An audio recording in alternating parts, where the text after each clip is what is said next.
It is day 3. On this day, we brought our minds together.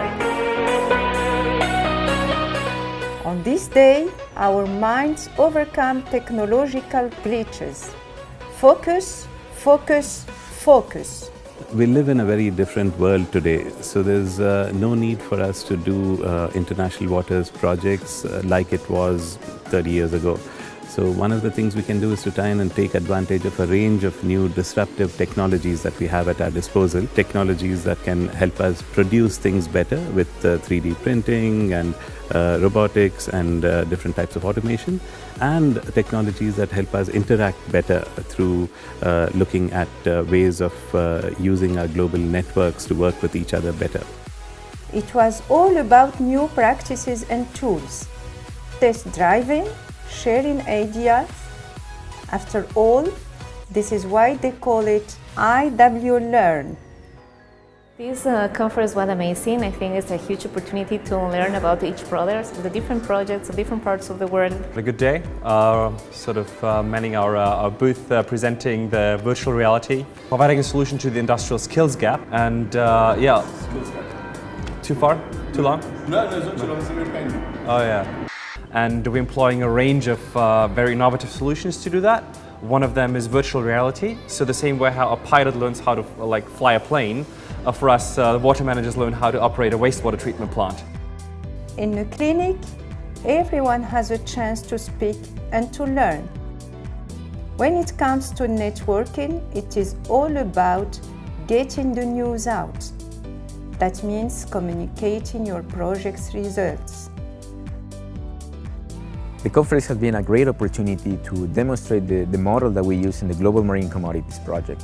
We have two main emphases: one, to facilitate national dialogue with different stakeholders, and also to harness investment from the private sector to fund national action plans and to fund fishery improvement projects. Today, there is no top-down approach as participants lead the sessions, but it is not only about ideas. It's about sharing technical know-how, such as marine spatial planning. This morning's sessions on disruptive technology were quite exciting. I really appreciated the focus on the bottom-up technologies and the fact that we're now in a world where there's lots of cheap sensors and this Internet of Things idea, and how we could be using that for really capturing, monitoring, evaluation of our GEF projects. And now, on the third day of EWC9, it is time to ask an important question. Did you make any new friends? Yes. Yeah, sure. Yeah. Yes. Yes. No. Oh, I made a lot of friends here. Several new friends. All of my friends are here. This is the 7th International Waters Conference I've been to, and I've reacquainted myself with many friends and colleagues. And it's been a pleasure to make new friends as well, adding to this. Remember, new ideas can change the world, but only if they are shared.